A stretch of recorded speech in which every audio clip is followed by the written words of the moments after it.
Astaghfirullah. Bismillahirrahmanirrahim. Assalamualaikum warahmatullahi wabarakatuh. Alhamdulillah wassalatu wassalamu ala Rasulillah wa ala alihi wa sahbihi wa mawalah wa la hawla wa la quwata illa billahi wa ba'du. Kita lanjutkan kajian kita, masih membahas kitab Al-Kabair, dan kita masuk pada dosa besar yang ke-69,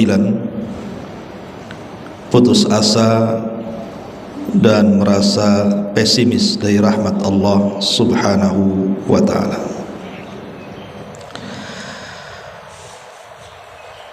Kita baca dulu kitabnya, baru kita jelaskan. Allah Subhanahu wa ta'ala berfirman, innahu la yai'asu min rauhillahi illal qaumul kafirun. Sesungguhnya yang berputus asa dari rahmat Allah itu hanyalah orang-orang kafir. Dan Allah juga berfirman, wa huwal ladzi yunazzilul ghaitha min ba'di ma qanatu. Dan dialah yang menurunkan hujan setelah mereka berputus asa. Dan Allah juga berfirman, ya ibadiyalladzina asrafu ala anfusihim la taqnatu min rahmatillah. Katakanlah wahai hamba-hambaku yang melampaui batas terhadap diri-diri mereka, janganlah kalian berputus asa dari rahmat Allah Subhanahu wa ta'ala. Dan Nabi SAW bersabda, la yamutanna ahadukum illa wa huwa husnudzan billahi azza wa jalla. Janganlah salah seorang di antara kalian meninggal kecuali dalam keadaan berbaik sangka kepada Allah Subhanahu wa ta'ala. Ma'asyiral muslimat yang dimuliakan Allah Subhanahu wa ta'ala,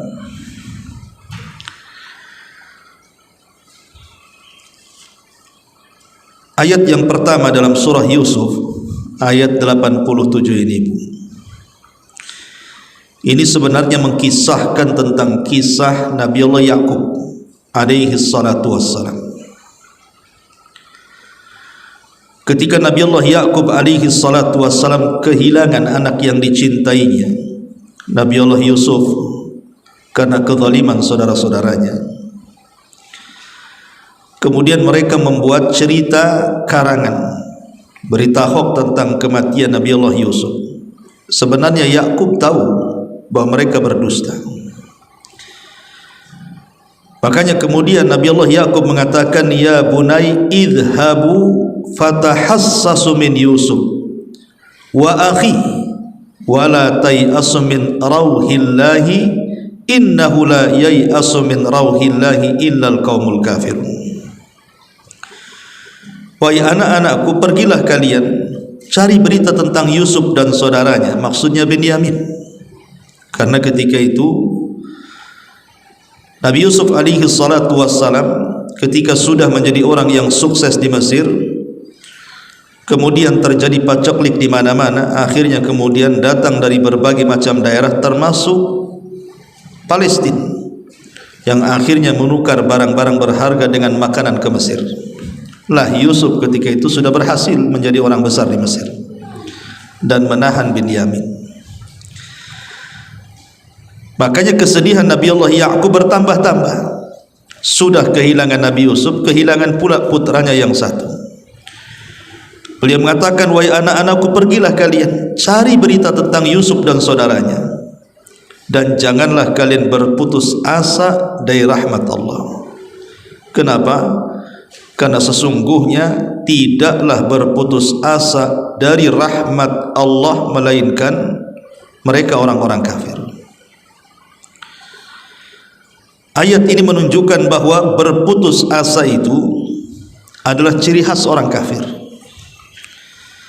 Tetapi orang-orang yang beriman mereka tidak mungkin berputus asa. Lalu apa penyebabnya orang itu bisa putus asa? Ada dua penyebabnya. Kenapa orang itu bisa berputus asa? Terutama putus asa dari rahmat Allah Subhanahu wa taala. Pertama, an yusrif al-'abdu ala nafsihi wa yatajarra 'ala al-maharim fayasiru 'alaiha wa yusammimu 'ala al-iqamati 'ala al-ma'siyati wa yaqta ta'amahu min rahmatillahi azza wa jalla. Pertama, karena seorang hamba itu selama hidupnya selalu melampaui batas. Dia terjang semua kemaksiatan. Dia habiskan waktu-waktunya hanya untuk melakukan kejahatan, dan dia hobi melakukan dosa. Sehingga ketika itu yang dilakukannya, maka maksiat akan jadi kebiasaannya. Ketika itu dia menjadi orang yang berputus asa dari rahmat Allah Subhanahu wa taala, dan itulah yang diinginkan syaitan. Seseorang dijauhkan dari Allah Subhanahu wa taala. Sehingga akhirnya ketika sudah terlampau banyak maksiat yang ia lakukan, berakhir apa? Dia merasa tidak layak maksiatnya itu diampuni Allah. Karena sudah terlalu banyak dosanya, berpikir bahwa Allah Subhanahu wa taala tidak mungkin mengampuninya. Akhirnya putus asa, lanjut pula dia melakukan dosanya. Dan ini bahaya, karena berputus asa itu lebih bahaya dibandingkan dosa yang dilakukannya. Karena putus asa itu menghalangi taubat. Asyiral muslimat yang dimuliakan Allah Subhanahu wa taala, penyebab kedua, perasaan takut yang bersangatan. Perasaan takut yang bersangatan sehingga imannya lemah. Ketika kemudian dia merasa takut kalau Allah Subhanahu wa taala tidak mungkin membuka pintu rahmatnya, dari situ mulailah dia berputus asa, seolah-olah hidupnya tidak ada guna. Boleh jadi karena banyaknya masalah dalam kehidupannya, mungkin faktor kesehatan, mungkin faktor ekonomi, mungkin faktor yang lainnya, terutama sakit yang dideritanya, sehingga banyak orang yang kemudian berputus asa dari rahmat Allah Subhanahu wa taala, seolah-olah Allah itu sedang mengazab dirinya dan tidak dianggapnya itu sebuah ujian bagi dia. Jadi ujian Allah Subhanahu wa taala dianggap azab dari Allah Subhanahu wa taala, sehingga dia berputus asa dari rahmat Allah Subhanahu wa taala. Lah ini bahaya. Dua perkara inilah yang menyebabkan kenapa manusia berputus asa. Tentu muaranya adalah karena suudzon billahi azza wa jalla, berburuk sangka kepada Allah Subhanahu wa taala. Inilah pemicu orang berputus asa. Adapun sebab-sebab yang muncul di masyarakat umumnya, kenapa orang bisa putus asa itu, Bu? Pertama, ya tadi, karena masalah penyakit.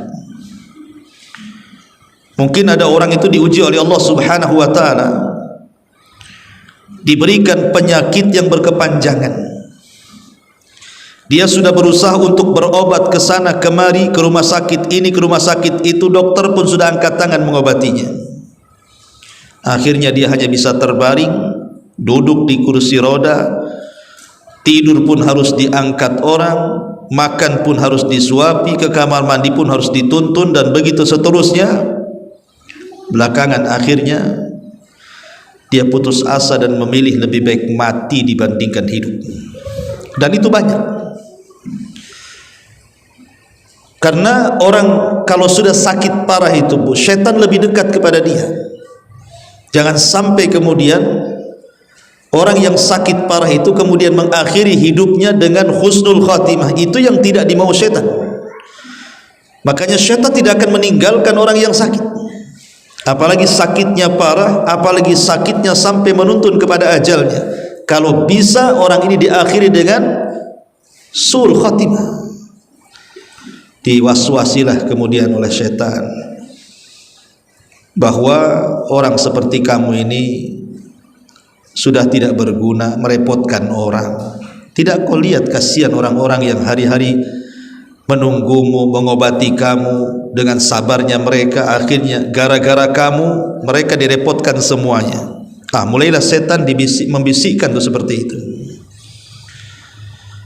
Kemudian dibayangkan macam mana kalau mulai ditinggalkan satu persatu kawan-kawannya, orang tercintanya, anak-anaknya, nggak mau membiayai lagi, mengobati lagi, macam-macam tuh setan itu akan masuk tuh, sampai betul-betul orang ini putus asa. Akhirnya lebih baik mengakhiri hidupnya atau lebih baik mati dibandingkan hidup.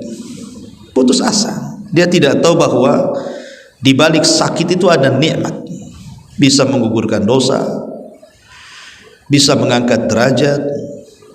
Boleh jadi Allah Subhanahu wa taala tidak sembuhkan itu sebab kalau sembuh bisa saja dia maksiat, bisa saja dia jahat, bisa saja kemudian dia melakukan dosa yang pernah dulu dia lakukan. Banyak hikmahnya. Karena ada orang-orang yang Allah tidak sembuhkan itu karena kemaslahatan untuk dirinya sendiri. Wa asa an takrahu syai'an wa huwa khairul lakum. Terkadang apa yang kita anggap jelek itu baik pula di hadapan Allah. Ini yang pertama yang banyak di masyarakat, gara-gara sakit orang itu putus asa. Kemudian perkara yang lain yang menjadikan kemudian banyak manusia itu berputus asa karena faktor ekonomi. Faktor ekonomi, susah mencari ekonomi. Kerja sana nggak beres, kerja situ tak beres, dan dia tidak sabar. Ditambah-tambah kecintaan kepada dunia itu lebih dibandingkan kecintaan kepada akhirat. Angan-angannya tinggi, ingin kaya, ingin sukses, ingin itu, ingin ini gitu ya. Tapi tidak dibarengi dengan tawakal ia kepada Allah dan mengambil sebab. Dijauhi pula akhirat, dikejarnya pula dunia, dunia yang dikejar pula tak dapat-dapat. Tetap aja dia miskin, tetap saja dia sewa, usir sana usir sini dan begitu seterusnya. Ini terkadang orang-orang seperti ini kalau lemah imannya, lemah jiwanya, tidak sabar, ini bisa putus asa. Betapa banyak orang-orang yang kemudian kekurangan ekonomi, banyak yang dibiayai, tidak sabar, setan masuk, ngasih was-was, berakhir dengan apa? Membunuh dirinya. Bagus bunuh diri aja lah aku katanya. Dan itu kita lihat dalam berita. Hari-hari kita melihat berita di YouTube, di televisi, di koran-koran, ada orang yang mati setelah diselidiki rupanya bunuh diri. Bahkan mengajak pula keluarganya untuk bunuh diri. Bahkan dibunuh pula tuh anak-anaknya supaya mati sama-sama. Ini kan bahaya Bu, kalau orang sudah putus asa seperti ini. Ya. Ma'asyiral muslimat yang dimuliakan Allah Subhanahu wa taala. Ataupun putus asa itu karena berkawan dengan orang-orang yang putus asa juga, atau Ibu jangan berkawan dengan orang yang berputus asa, nanti jadi putus asa juga jadinya. Berkawanlah dengan orang-orang yang punya cita-cita tinggi, orang-orang yang bisa menasihati supaya bangkit kehidupan kita, dengan orang-orang baik. Ini berkawan dengan orang putus asa, jadi putus asa lah jadinya. Ma'asyiral muslimat yang dimuliakan Allah Subhanahu wa taala. Ataupun di antara sebab di masyarakat ya tadi, boleh jadi mungkin dia terlampau banyak dosanya, semua maksiat sudah dikerjakannya, semua kemungkaran sudah dilakukannya. Ketika hidayah sampai di hatinya, mulai dia berpikir untuk tobat, tapi tak jadi tobat, takut dengan dosanya, dan dia tidak yakin bahwa pintu tobat itu terbuka lebar-lebar. Lah kalau yang seperti ini sudah bahaya. karena seolah-olah dia sendiri yang menutup pintu tobat itu. Padahal Allah Subhanahu wa taala dengan tegas dalam ayat ini, ya ibadiyalladzina asrafu ala anfusihim la taqnatu min rahmatillah. Wahai hamba-hambaku yang melampaui batas. Subhanallah, indahnya kita ini punya Tuhan. Tahu hamba-hambanya, kita-kita ini manusia, ada yang bermaksiat kepada Allah itu luar biasa, menghina Allah, mengatakan Allah itu memiliki anak atau diperanakkan, mengatakan Allah itu miskin, kami yang kaya, istihza dengan Allah Subhanahu wa taala. Tapi Allah masih sayang dengan kita dan masih memanggil kita dengan sebutan hambanya. Ya ibadi, wahai hamba-hambaku. Padahal kalau ibu punya kawan, kalau lagi baik itu kan Bu, pasti panggilannya baik juga kan Bu. Pamannya orang namanya Fulan, pasti ibu akan memanggil wahai Ummah Fulan, gimana kabarmu? Coba kalau lagi dendam sama si Umi Fulan itu, nggak mungkin ibu memanggil dengan panggilan sopan kan Bu. Terkadang karena terdorong dendamnya kita sama dia, sakit hatinya kita sama dia, terkadang terlontar kata-kata kan, entah kemudian dibilang-bilang binatang lah kan begitu, setan lah, kurang ajar dan begitu seterusnya kan. Tapi Allah tidak sama dengan hambanya Bu. Walaupun kita durhaka sedurhaka-durhakanya kepada Allah, ada yang menyekutukannya, tetap Allah memanggil kita dengan sebutan ya ibadi. Saking sayangnya, wahai hamba-hambaku alladzina asrafu ala anfusihim, yang melampaui batas terhadap diri mereka. Allah tidak menyebutkan dosanya. Allah tidak mengatakan wahai hamba-hambaku yang berzina, wahai hamba-hambaku pencuri, wahai hamba-hambaku yang minum khamar, yang berjudi, yang berghibah, yang membunuh. Tidak, Allah tidak sebutkan dosanya. Allah hanya mengatakan wahai hamba-hambaku yang melampaui batas. Santun, lembut ucapan Allah kepada kita, supaya mengambil hati-hati kita agar terbuka bahwa rahmat Allah itu lebih luas dibandingkan kemurkaannya. La taqnatu min rahmatillah, jangan sekali-kali putus asa dari rahmat Allah Subhanahu wa taala. Semua masalah di bumi ini Bu, semua ada solusinya. Semua permasalahan yang kita hadapi ini semua ada solusinya. Makanya besarkan harapan kita kepada Allah Subhanahu wa taala. Besarkan harapan kita. Jangan kecilkan harapan, besarkan harapan. Karena rahmat Allah Subhanahu wa taala itu teramat sangat luas kepada kita. Al-Imam Al-Bukhari meriwayatkan sebuah hadis, kelak pada hari kiamat ada hamba Allah Subhanahu wa taala yang ketika di dunia dia banyak melakukan dosa, tapi dosanya tidak sampai kesyirikan. Ya, dosa-dosa yang biasa dilakukan manusia.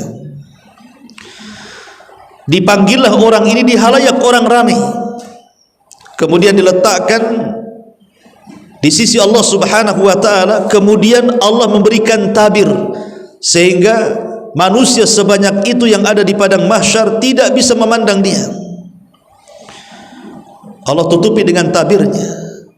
Mulailah kemudian dia diajak dialog oleh Allah dan mengatakan, ya fulan, ata'rifu dzamba kadza, ata'rifu dzamba kadza. Wahai fulan, kau masih ingat kau melakukan dosa ini itu dan begitu seterusnya? Maka hamba ini mengatakan, iya, aku masih ingat. Ketika kemudian Allah Subhanahu wa taala terus menyebut dosa-dosanya, dia menyangka dia akan binasa. Dia menyangka dia akan hancur dan tidak mungkin ada kesempatan masuk surga. Terlampau banyak dosa. Tiba-tiba Allah Subhanahu wa taala mengatakan, macam mana pendapatmu? Maka dia mengatakan, celaka aku ya Rabb, pasti aku akan binasa. Kata Allah, lalu apa yang kau harapkan dari dosa-dosamu ini? Maka orang ini mengatakan, tidak ada yang kuharapkan kecuali ampunan. Maka Allah Subhanahu wa taala mengatakan, ya fulan laqad satartuka fid dunya wa aghfiru lakal yauma. Wahai fulan, ingat enggak kau ketika melakukan dosa di dunia itu, aku tutup aibmu, aku tutup aibmu, dan sekarang di akhirat ku ampuni pula dosa-dosamu. Lihat bagaimana Allah Subhanahu wa taala sayangnya dengan kita. Di dunia Allah tutup aib kita, di akhirat pula Allah ampuni pula dosa-dosa kita. Dan itulah sayangnya Allah kepada kita, menutup dosa kita. Kalau seandainya Allah bongkar aib saya, Allah bongkar aib ibu, dan Allah bongkar aib manusia, dan Allah letakkan setiap dosa itu bau, tentu tidak ada orang yang duduk di samping orang lain selamanya. Pasti habis. Jangan lagi cerita semua aib dibongkar, satu aib saja dibongkar. Satu aib dibongkar. Kita ini kadang-kadang sudah malu, sudah ngedon duluan kan, Bu. Contoh babanya, ibu kalau depan suami ya baik gitu ya, muji suami. Kemudian ibu ngomonglah sama kawannya tentang keburukan suaminya. Padahal ibu sudah ngomong sama kawannya, jangan bilang-bilang ya, nanti suami saya dengar. Tahu-tahu entah dari mana berita itu sampai pula di telinga suami. Marah suami. Apa gak malu kan, Bu? Oh, selama ini rupanya begini, begitu, tak ada uang belanja. Itu ya. Itu baru satu tuh. Macam mana kalau aib kita dengan tetangga, aib kita dengan kawan pengajian, aib kita dengan orang tua, dengan kerabat, dengan apalah kan begitu, dibongkar oleh Allah. Enggak mungkin orang itu mau hidup tuh, Bu. Pasti orang bisa mati berdiri tuh. Tapi Allah itu Rahim, Maha baik kepada kita. Rahmatnya maha luas kepada kita. Allah tutup aib kita. Terkadang ada dosa-dosa yang kita lakukan, orang tidak ada yang tahu kan. Lah kenapa Allah Subhanahu wa taala tidak membongkar dosa-dosa kita? Allah masih memberikan kesempatan kepada kita untuk bertobat. Dan di akhirat Allah berikan kesempatan, Allah ampuni dosa-dosa kita. Sudah ditutup aibnya di dunia, dihapuskan pula dosa kita di akhirat di hadapan Allah. Itulah luasnya rahmat Allah Subhanahu wa taala. Ma'asyiral muslimat yang dimuliakan Allah Subhanahu wa taala, ada orang yang putus asa karena sudah berdoa meminta kesembuhan, meminta ekonomi, meminta keturunan, dan macam-macamnya lah dalam urusan dunia, tidak kunjung dikabulkan oleh Allah Azza wa Jalla. Akhirnya dia pun putus asa. Padahal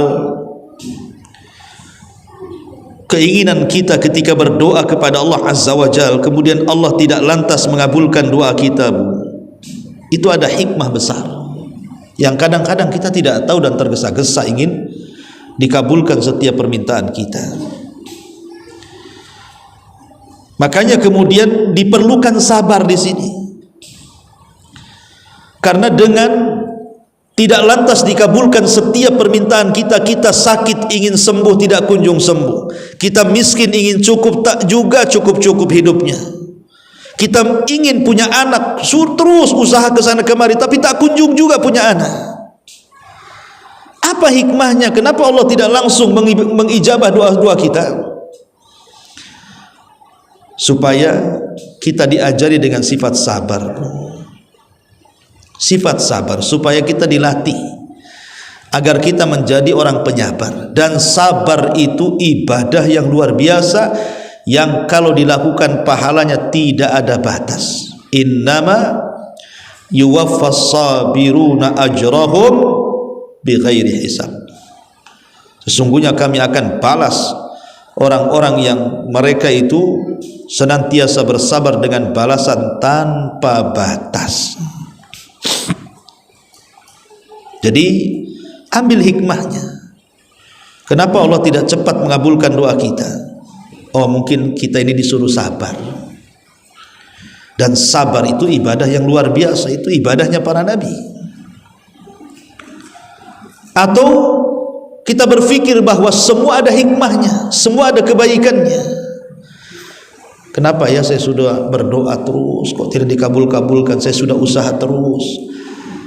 Kata Ustaz disuruh begini, aku amalkan begini. Kata Ustaz disuruh mengamalkan itu, aku sudah aku amalkan itu. Duhanya sudah, tahajudnya sudah, puasanya sudah, sedekahnya sudah. Kok tidak kunjung-kunjung juga lah ini penyakit hilang? Kok aku ini hidupnya kayak gini-gini terus gitu ya?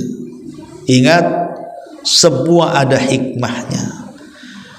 Ketika Allah mencegah, ketika Allah memberi, itu semua ada hikmah, dan di balik hikmah itu pasti kebaikan.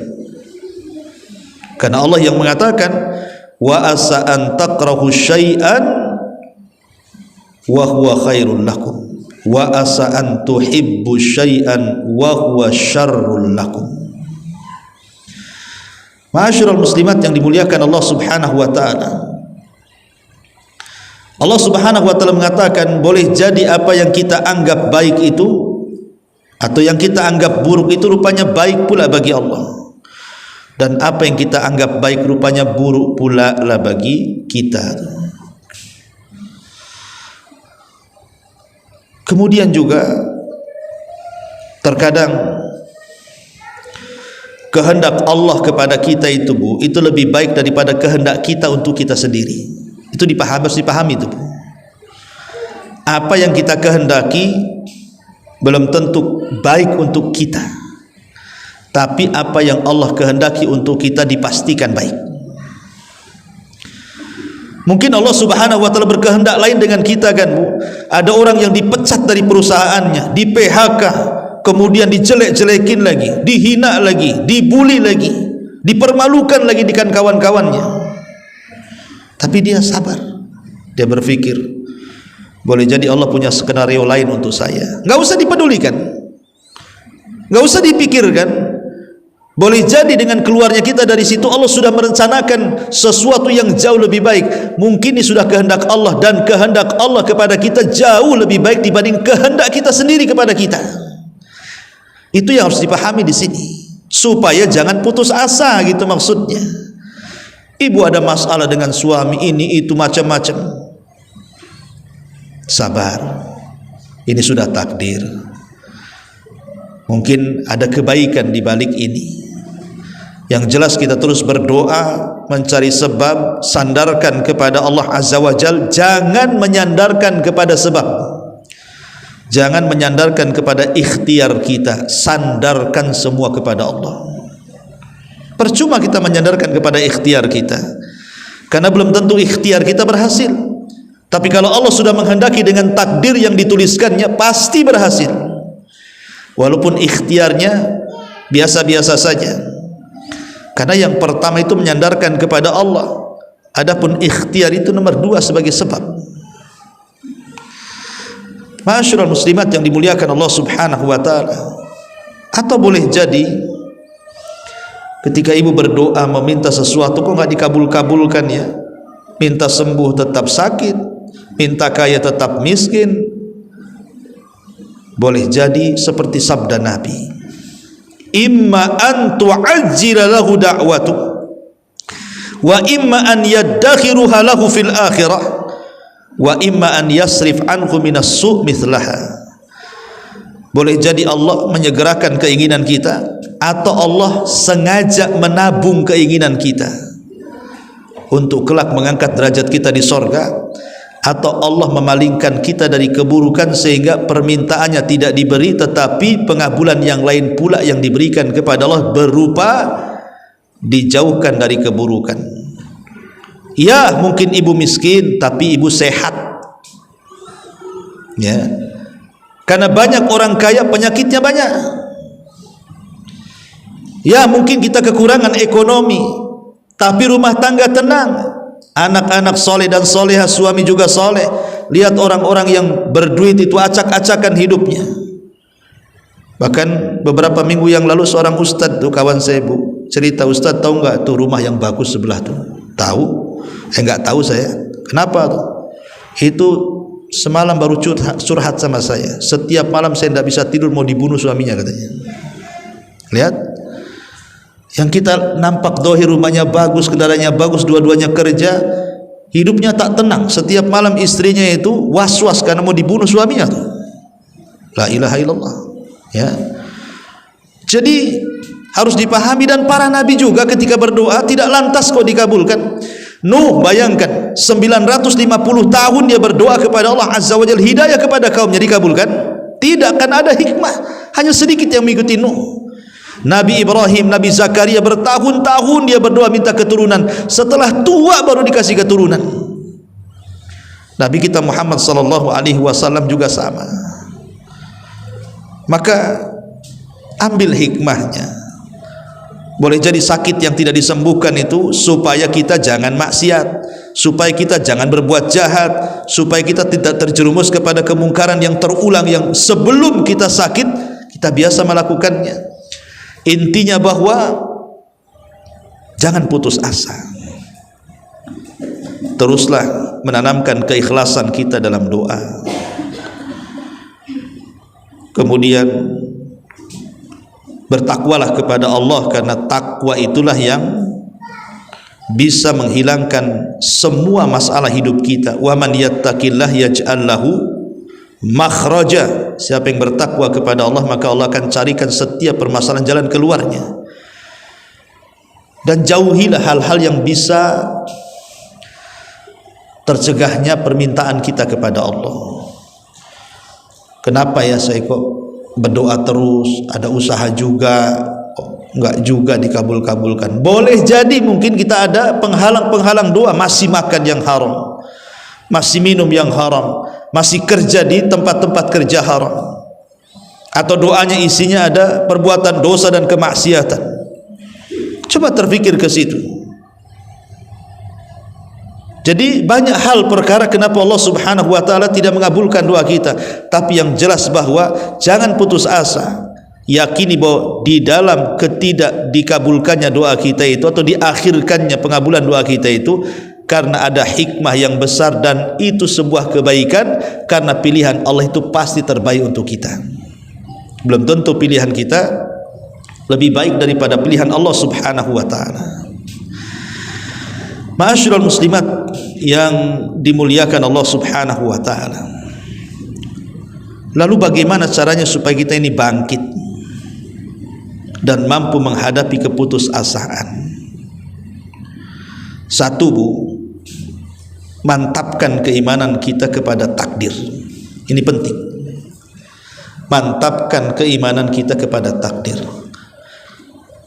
Di mana Allah mengatakan ma asaba min musibatin fil ardi wala fi anfusikum illa fi kitabin min qabli an nabra'aha inna dzalika 'ala Allahi yasir likai la ta'sau 'ala ma fatakum wa la tafrahu bima atakum wallahu yuhibbu kulla mukhtalin fakhur. Sebutkan dalam surah Al-Hadid ayat 22, Bu. Tidak ada satupun bencana yang menimpa di bumi, dan tidak pula bencana yang menimpa kepada kalian, melainkan telah tertulis dalam kitab Lauhil Mahfuz sebelum kami menciptakan musibah itu. Dan itu mudah bagi Allah. Apa hikmahnya? Hikmahnya apa? Supaya kamu jangan berduka cita terhadap apa yang luput dari kamu, dan supaya kamu jangan terlalu bergembira terhadap apa yang diberikannya kepadamu. Dan Allah tidak suka setiap orang yang sombong lagi membanggakan diri. Artinya, kalau kita ingin bangkit dari keterpurukan, yakin dengan takdir. Semua sudah ditakdirkan. Kaya ditakdirkan, miskin juga takdir. Sehat takdir, sakit takdir. Semua sudah ditakdirkan.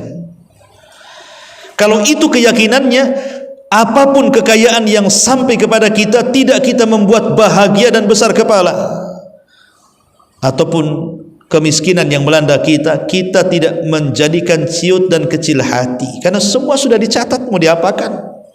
Ya, pasrahkan sajalah kepada Allah Subhanahu wa taala. Kemudian yang kedua, berbaik sangka kepada Allah, sebagaimana hadis yang dicantumkan muallif di sini, di mana Nabi SAW mengatakan di sini, la yamutanna ahadukum illa wa huwa husnudzan billah. Janganlah kalian mati kecuali kalian harus berbaik sangka kepada Allah. Baik sangka dengan Allah, jangan berburuk sangka. Jangan katakan kenapa si aku aja yang sakit, kenapa tetangga sehat terus. Kenapa si anak-anakku saja yang nakal, kenapa anak tetangga bagus. Kenapa si usahaku yang gulung-gulung tikar, kenapa yang tetangga itu bentang-bentang terus. Umpamanya, jangan, itu suudzon namanya. Jangan suudzon kepada Allah Subhanahu wa ta'ala. Yadhunnuna billahi ghairal haq dhannal jahiliyah. Mereka menyangka yang tidak-tidak terhadap Allah seperti prasangka jahiliyah. Tidak boleh. Semua ada hikmah kebaikannya. Yang ketiga, panjatkan doa terus. Jangan pernah bosan berdoa. Seberat apapun masalah, berdoa. Seberat apapun masalah, berdoa. Terus berdoa. Sampai pun kehilangan tali sendal, kata Rasul, berdoa minta kepada Allah diganti. Karena doa itu luar biasa, yang kita tidak bisa terpikirkan bagaimana ijabah Allah kepada kita itu luar biasa dalam doa. Karena doa itu silahul mu'min, senjatanya orang yang beriman. Kemudian yang keempat, kuatkan tawakal. Sandarkan diri kepada Allah. Justru ketika sakit itu makin rajin ibadah. Ketika kita miskin itu kesempatan untuk ibadah, hadir di majelis taklim. Kan itu banyak waktu, Bu. Sebab kalau seandainya sudah kaya, kerjanya banyak sana sini, tidak ada waktu sholat Tuhan, tidak ada waktu sholat malam, tidak ada waktu berzikir, baca Quran, hadir di majelis taklim. Ambil itu.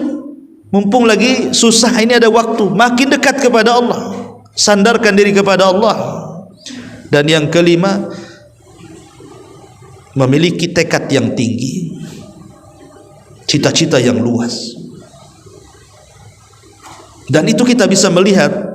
Saya itu punya tetangga, Bu, di kampung, tapi dia terkena penyakit stroke, ya. Tapi dengan kegigihannya, Bu, dia tidak pernah putus asa. Dia obati sendiri. Dia tetap datang ke masjid. Setruk-setruk tuh, Bu, karena masih bisa jalan. Setiap hari dia olahraga. Pokoknya dia ada keinginan untuk sembuh. Akhirnya Allah takdirkan sembuh, Bu. Karena memang tekad yang tinggi itu pasti akan menghasilkan kebaikan di dalamnya tuh. Dan yang lebih penting juga yang keenam, sabar dan juga bersikap tenang. Jangan gerasa-gerusu, ya, sabar. Pasti ada waktunya. Tidak mungkin Allah itu menciptakan kita ini dalam satu kondisi, mustahil. Wa tilkal ayyam nudawiluha bainan nas. Hari itu diputar-putar Allah, kadang senang, kadang tidak, kadang stres, kadang bahagia, kadang berkumpul, kadang berpisah, kadang sakit, kadang sehat. Itulah manusia, berputar-putar aja di situ tuh. Kadang usaha lancar, kadang usaha seret. Maka sabar dan tenang, bersikap tenang. Kemudian juga tumbuhkan sifat optimis. Nggak boleh pesimis, itu nggak boleh. Insya Allah tidak ada apa-apa. Insya Allah sembuh. Insya Allah berhasil. Insya Allah bisa. Pokoknya seperti itu. Tumbuhkan sifat-sifat seperti ini. Jangan ngeluh dulu. Aduh, kayaknya nggak mungkin sembuh, nggak mungkin berhasil, nggak mungkin ini, nggak mungkin terus, nanti nggak mungkin betul tuh kan. Nah, makanya jangan kemudian bersikap seperti itu. Cobalah optimis terus. Tafaul dalam bahasa Arab itu. Kemudian untuk menenangkan sedikit kalau kita terkena musibah itu, coba pandanglah, Bu, sejarah-sejarah para ulama, sejarah-sejarah para nabi. Ambil ibrah dari mereka. Kalaupun Allah memberikan ujian kepada kita, toh juga para nabi juga diberikan ujian, para sahabat juga sama, bahkan mereka lebih berat dibandingkan kita, supaya kisah-kisah itu menjadi tentara-tentara Allah yang bisa menenangkan hati kita. Dan tentunya yang terakhir, bekali dengan takwa dan ibadah yang lebih rajin lagi. Boleh jadi itulah penyebab Allah Subhanahu wa ta'ala akan memudahkan semua urusan kita. Ma'asyiral muslimat yang dimuliakan Allah Subhanahu wa ta'ala, tentu Namanya putus asa itu kan ada tingkatan-tingkatannya, Bu. Tetapi yang paling bahaya, ini yang paling bahaya nih, yang dimaksudkan pengarang dalam kitab Al-Kabair ini, dari dosa besar yang ke-69 itu, maksudnya yang paling bahaya dalam bab putus asa itu adalah ketika putus asa dari maghfiratillahi wa rahmati, dari ampunan dan rahmat Allah. Ini paling bahayanya putus asa. Orang kalau putus asa dari rahmat Allah, dari ampunan Allah, dia bersuudzon kepada Allah Subhanahu wa taala bahwa dosa-dosanya tidak akan diampuni karena terlampau banyak maksiat yang dilakukannya. Ini yang paling bahaya, karena putus asa yang seperti ini itu menghalangi taubat. Kalau sudah dia putus asa bahwa tidak mungkin diampuni, ini menghalangi taubat. Tetapi Bu, Ibu harus paham, jangan pula kemudian kita itu terlampau putus asa, dan juga jangan pula kebalikan dari putus asa. Apa itu, Bu? Aman dari makar Allah. Kenapa kamu jarang ibadah, gak pernah sholat, datang Ramadan tak mau puasa? Kan Allah itu penyayang. Lihat tuh, ada wanita Bani Israel pelacur, dia ngasih minum anjing masuk surga katanya. Aku kan nggak pelacur katanya. Bayangkan, Bu, ada orang kayak gitu, Bu. Ya, aku orang baik-baik kan gitu. Bukan anjing yang ku kasih makan, tetangga ku kasih minum. Masa dia masuk surga saya tidak katanya. Ada orang yang merasa aman dari makar Allah tuh, Bu. Dia tidak sadar bahwa di sana juga ada hadis, ada perempuan gara-gara seekor kucing masuk neraka kan, Bu. Yang satu gara-gara seekor anjing masuk surga, yang satu pula gara-gara seekor kucing masuk neraka. Yang satu ngasih minum anjing masuk surga, yang satu nggak ngasih minum dan makan sampai mati kucingnya masuk neraka kan. Kenapa kemudian harus seimbang tuh, supaya kita tidak aman dari makar Allah, dan juga supaya kita tidak putus asa dari rahmat Allah. Aman dari makar Allah menjadikan kita meremehkan ibadah, dan putus asa dari rahmat Allah menjadikan kita malas untuk bertobat kepada Allah Subhanahu wa taala, bahkan bisa saja meninggalkan ibadah jadinya. Maka inilah diantara hal yang sangat bahaya, yang kalau bisa dihindarkan, karena ini putus asa dari dosa besar. Yakini bahwa rahmat Allah itu luas. Cobalah pandang ke kaca badan kita itu. Siapa yang ngasih pandangan? Siapa yang ngasih pendengaran? Siapa yang ngasih kecantikan, ketampanan, kesehatan badan, dan begitu seterusnya? Siapa yang membentangkan alam semesta ini? Siapa yang menjadikan bumi tidak bergerak sehingga kita bisa membangun rumah tidak ada yang roboh? Kita bisa berjalan dengan seimbang. Kita punya kendaraan ke sana kemari. Kita bisa makan, kita bisa minum, kita bisa berdandan, macam-macam. Itu kan semua nikmat dari Allah itu. Allah sayang, menunjukkan Allah sayang kepada kita. Jadi ketahuilah bahwa sayangnya Allah itulah rahmat dari Allah Subhanahu wa taala. Makanya hindari keputusasaan itu, serahkan semua kepada Allah Subhanahu wa taala, bahwa di balik apapun musibah yang kita derita itu pasti ada kebaikan, karena itu adalah pilihan Allah kepada kita. Itu lebih baik dibandingkan pilihan kita kepada kita. Wallahu a'lam bishawab. Taib, sampai di sini. Mudah-mudahan ada manfaatnya. Sebelum saya tutup, silahkan kalau ada yang bertanya.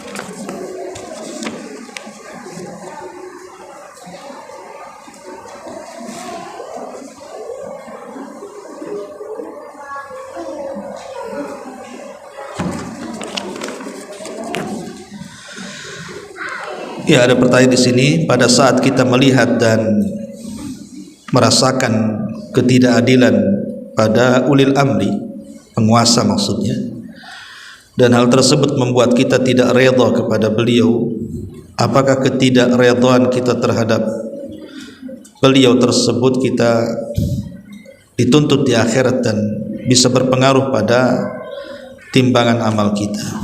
Iya, kewajiban kita mendoakan penguasa. Kewajiban kita mendoakan penguasa. Tidak boleh kita selama dia masih menjadi penguasa loh ya.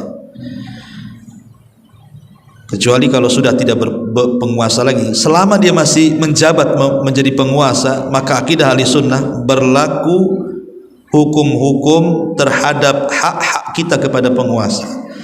Menghormati, menghargai, mendoakan kebaikan, tidak melakukan pemberontakan, dan begitu seterusnya. Ya, kalaupun kita ini tidak suka dengan penguasa kita karena ada hal-hal yang mungkin dia lakukan, anggaplah kezaliman yang dia lakukan kepada kita, maka kita harus sabar. Karena Rasul yang mengatakan kepada orang-orang muhajirin, kepada orang-orang Ansar, bahwa nanti akan ada penguasa yang datang kepada kalian mengambil hak kalian dan kalian tidak mengambil hak dia. Kata Rasul, sabarlah sampai kalian temui aku di telagaku. Sabarlah sampai kalian menemui aku di telagaku. Maka kewajiban kita, kalau bisa menasihati, nasihati, tapi bukan di mimbar-mimbar bebas. Karena itu bukan akidah ahli sunnah. Tetap yang namanya kemungkaran kita harus benci kan. Bukan hanya penguasa saja, siapapun yang melakukan kemungkaran depan kita wajib kita benci. Dan wajib kita robah kemungkaran itu. Bisa dengan kekuasaan, tangan kekuasaan, tidak bisa dengan lisan, tidak bisa dengan doa. Lah apa yang bisa ibu lakukan kepada penguasa kita ini? Ibu tidak dekat dengan dia, ibu juga tidak punya kekuatan untuk merubahnya. Ya paling tinggi doakan, Bu. Doakan supaya penguasa kita dapat hidayah. Mereka juga manusia yang boleh juga tergelincir. Kita juga sama seperti itu. Makanya kalau seandainya masyarakat ini baik, insya Allah penguasanya baik loh, Bu. Tapi kalau masyarakatnya bejat, itu penguasanya bejat juga, karena kan pemimpin itu diambil dari masyarakat. Sebab kalau masyarakatnya ahli sholat, ahli zakat, ahli puasa, orang soleh, tidak mungkin juga mengangkat pemimpin yang tidak ibadah kan, bukan ahlinya. Karena pemimpin itu kan cerminan rakyat, Bu. Tapi apakah kemudian ketidakridhaan akan dituntut? Ya tidak ridhonya. Kenapa? Kalau tidak setuju dengan kemungkaran, ya hendaklah itu sebuah kebaikan. Memang kita tidak suka dengan sebuah kemungkaran kan, maka tidak ada berpengaruh. Ya justru itu yang harus kita lakukan. Kalau penguasa kita zalim, ya kita tidak suka. Tapi ketidaksukaan kita itu bukan berarti kemudian kita melakukan pemberontakan. Tidak. Tetap kita mendoakan doa yang baik, sebagaimana ucapan Abdullah ibn Mubarak dan Imam Ahmad, "Lau kana li da'watun mustajab la da'autu haula." Kalau seandainya aku punya doa yang diijabah Allah, tentu aku akan doakan kebaikan kepada mereka, para penguasa itu, karena baiknya mereka juga baiknya kita. Wallahu a'lam. Kemudian, bismillah, afwan izin bertanya Ustaz, saya sedang berusaha untuk menambah ibadah sunnah saya. Tapi ketika saya sudah berniat, tapi ada saja halangannya. Apakah itu karena dosa-dosa saya, Ustaz? Kalau orang berniat melakukan ibadah, kemudian tidak jadi melakukan ibadah karena ada uzur, maka dia tetap mendapat pahala. Ibu dapat pahala. Contoh, ibu ada niat dari rumah mau ngaji ke sini, ke Masjid Salahuddin di sini. Qadarullah pula suami pulang dari pekerjaan, entah sakit, entah minta diurut, tak apalah, pokoknya menjadikan ibu lebih mementingkan suami dan tidak datang ke sini, dan itu yang benar. Maka ibu sudah dicatat pahala 1. Tapi kalau ibu bisa hadir, dapat pahala 2, melangkahkan kaki ke tempat pengajian, dapat ilmu juga. Ya. Tetapi kalau maksudnya terhalang itu bukan uzur-uzur, tiba-tiba datang malasnya, ya boleh juga itu karena gangguan setan kan Bu. Udah ada niat kok jadi malas, itu harus dilawan setannya itu. Ya. Wallahu a'lam. Bismillah, afwan Ustaz. Bertanya, saya punya sahabat single parent, tinggal bersama ibunya yang juga janda. Berarti berdua sama ibunya. Beliau menumpangkan saudara laki-laki dari jalur neneknya di lantai 2 rumahnya. Bolehkah seperti itu Ustaz? Saudara dari nenek itu enggak mahram Bu. Ya. Jadi kalau bukan mahram tidak boleh hidup satu rumah. Tapi kalau 2 rumah ya enggak apa-apa, umpamanya rumahnya 2 atas bawah, yang ibu dengan anaknya di bawah, yang itu di atas, dan tidak ada campuran, tidak ada ikhtilat, ya nggak ada masalah. Jangan itu ipar saja tidak boleh satu rumah, karena kata Rasul mengatakan alhamul maut, ipar itu kematian. Ya, jadi kalau yang bukan mahramnya tidak boleh satu rumah. Wallahu a'lam. Ya, ini saya yang bisa sampaikan, mudah-mudahan ada manfaatnya. Subhanakallahumma bihamdika asyhadu an la ilaha illa anta astaghfiruka wa atubu ilaik.